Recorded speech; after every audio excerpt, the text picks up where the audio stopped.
So hello viewers, তোমরা সবাই কেমন আছো? জানি তোমরা অনেক ভালো আছো। তো প্রথমে তোমাদের কাছে কিছু বলে নিই, এই ভিডিওটা হতে চলেছে সম্পূর্ণ সেন্সিটিভিটি টিউটোরিয়াল। তোমরা যারা সেন্সিটিভিটি নিয়ে ইউটিউবে হাজার হাজার ভিডিও দেখো, তোমরা আমাকে একটা কথা বলো, তোমরা যে ভিডিওটা দেখো সে কি তোমার ওই ফোনে গেম খেলতেছে? সে তো অন্য ফোনে গেম খেলতেছে, আর তুমি তো অন্য ফোনে গেম খেলতেছো। সে তো একটা সেন্সিটিভিটি দেখাবে তার ভিউ হওয়ার জন্য। তোমার ফোনে সেন্সিটিভিটি তোমারই বের করতে হবে, নাহলে কি হবে? আর ফোনে সেন্সিটিভিটি ডেভেলপার অপশান, তুমি আগে ডেভেলপার অপশানটা সেট করো, তারপরে এসে ফায়ার দাও।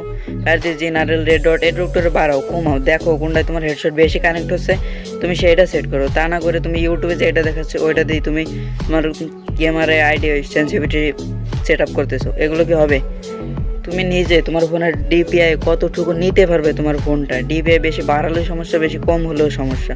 এমনভাবে রাখবা যাতে পুরো পুরো ঠিকঠাক হয়। আমি যে অপো F7 গেম খেলতেছি, আমার সেন্সিটিভিটি কি তোমার ফোনে ঠিক কাজ করবে?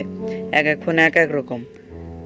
তোমরা যারা ইউটিউবে এত ভিডিও দেখো, তোমাদের বলে এসব ভিডিও দেখা বাদ দাও, তোমরা নিজেরা তোমাদের নিজের ফোনের সেন্সিটিভিটিটা বের করার চেষ্টা করো।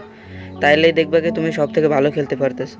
তোমার ফোনের মুভমেন্ট স্পিড ঠিক করো, তুমি দেখো তুমি যত তোমার ফোনে হাতটা ক্লিয়ার বসাতে পারবে তত তুমি ভালো খেলতে পারবে। তাছাড়া কিন্তু তোমার দ্বারা গেম প্লে করা সম্ভব না। তো আজকের ভিডিওটা এই পর্যন্ত, সবাই ভালো থেকো।